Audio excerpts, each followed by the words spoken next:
บางที่ก็มีรถดับเพลิงมาทันบางที่ก็บ่มีรถดับเพลิงมาเลยคือแบบโจรขึ้นบ้านหลายๆเทื่อเนาะก็ยังบ่ท่อไฟไหม้เทื่อเดียวนะทุกคนเบิดเลยเนาะบ่มียังเหลือเลยน่าสงสารประชาชนเนาะเฮลโลสบายดีสวัสดีค่ะมาพบกับสาววอนอีกแล้วเนาะทุกคนมื้อนี้เนาะสาววอนอยากจะนำเสนอข่าวหนึ่งที่เกิดเหตุการณ์ไฟไหม้อีกแล้วทุกคนในนครหลวงเวียงจันทร์ทุกคนเนาะซึ่งเหตุการณ์นี้เกิดขึ้นเมื่อวันที่27เดือนเมษายน2025เนาะทุกคน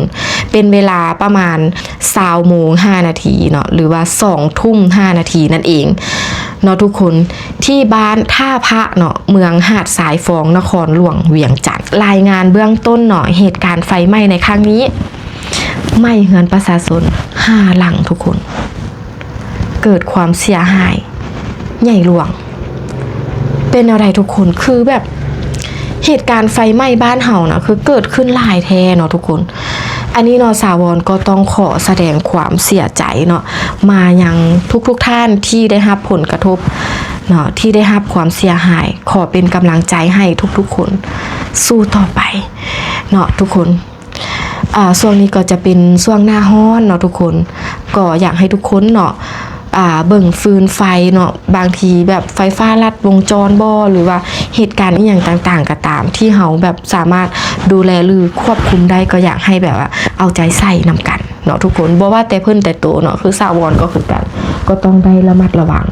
เนาะฝากถึงทุกคนเดี๋ยวสาวรจะเอาคลิปให้ทุกคนเบิ่งตอนเกิดเหตุไฟไหม้และหลังเกิดเหตุไฟไหม้เนาะไปเบิ่งพร้อมๆกันเลยระวังไฟสิบุดลงอ่ะระวังสายไฟจะไปใกล้อยู่สายไฟใหม่เลยนะออกมาก่อนเนี่ยนะไทยพี่เบิร์ดโทรบอกเนี่ยโทรหามด้วยโอ้ทุกคนมันโทรหาไฟแตกเลยสายไฟนะรถมาแล้วบาดลมเมื่อเสื้อกับไฟยังดับบัดไฟใหม่บ่ดับโอ้ยเพิ่มไปทางใหม่เด้ออย่าไปกดในกระดาษเลยปล่อยกระดาษเด้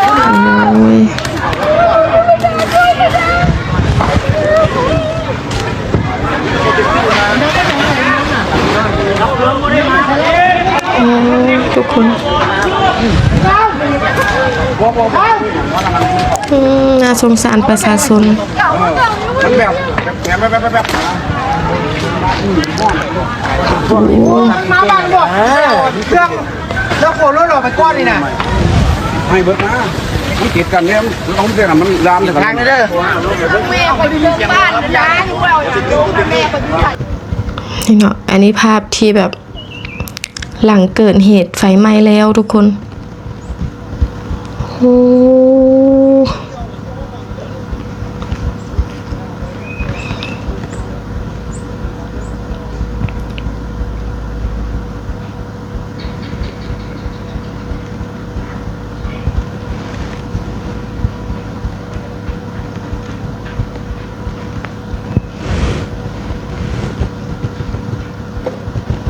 โอ้โห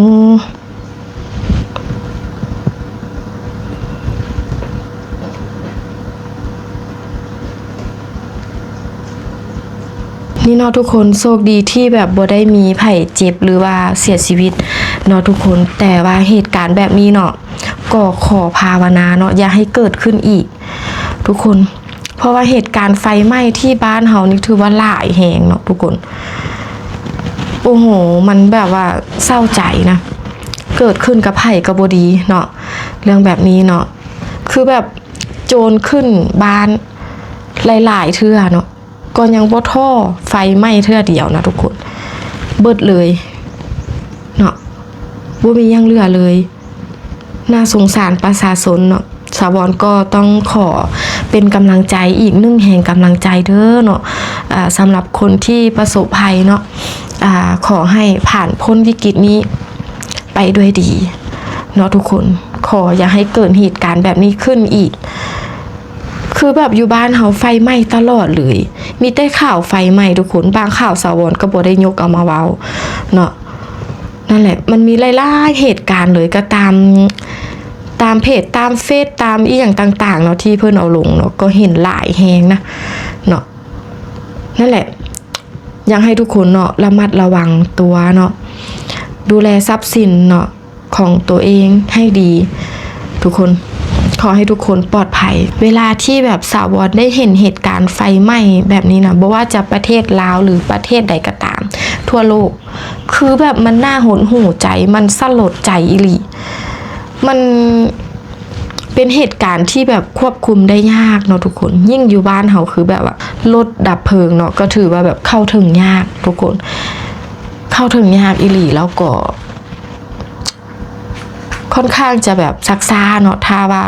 ถ้ามีก็แบบว่าค่อนข้างอยากซักซ่าแหละเนาะทุกคนคือเหตุการณ์ไฟไหม้นี่มันจะแบบว่าลามไปเลยนะทุกคนเราบ่สามารถควบคุมได้เลยโหนั่นแหละก็อยากให้ทุกฝ่ายเนาะเอาใจใส่ทางประชาชนก็ต้องเอาใจใส่ดูแลระมัดระวังเนาะทางเจ้าหน้าที่เนาะก็ต้อง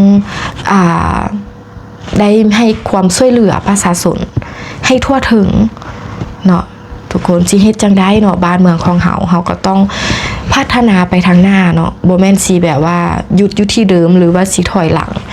เนาะถ้าว่ามันเกิดเหตุการณ์แบบนี้เฮาสิเฮ็ดจังไดเพื่อให้ประชาชนได้รับความปลอดภัยประมาณนี้ค่ะนะทุกคนบ่ให้มันสูญเสียหรือว่าเสียหายหลายกว่านี้เนาะก็อยากให้ผู้เกี่ยวข้องปรับปรุงหรือว่าแก้ไขเฮ็ดดีอยู่แล้วก็ให้เฮ็ดดีต่อไปแบบนี้ค่ะนะเนาะทุกคนสมมุติว่าเขตนี้เนาะบ่มีรถดับเพลิงอีหยังจังซี่ค่ะนะก็เฮ็ดจังได๋เฮาจังสิมีหรือแบบนี้ค่ะนะทุกคน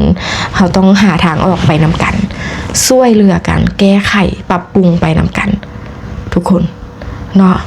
นั่นแหละสาวรก็บ่ฮู้หยังหลายหรอกทุกคนแต่ว่าเท่าที่เฮาเห็นที่เฮาสัมผัสที่เฮาได้เห็นมาเนาะทุกคนการเกิดเหตุการณ์แบบนี้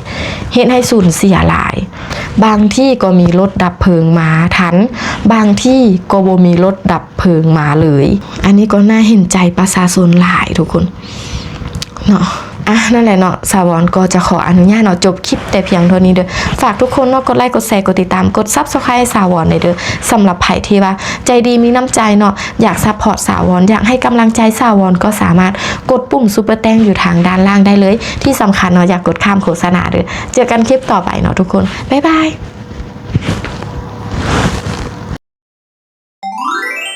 ขออนุญาตฝากช่องน้อยๆนี้แน่เด้อสาววอนซ่าแนวฝากกดไลค์กดแชร์กดติดตามกด Subscribe ให้สาววอนแน่เด้อสำหรับไผที่ว่าใจดีมีน้ำใจอยากซัพพอร์ตอยากให้กำลังใจสาววอนก็สามารถกดปุ่มซุปเปอร์แตงได้เลยที่สำคัญอย่ากดข้ามโฆษณาเด้อเจอกันคลิปต่อไปเนาะบ๊ายบาย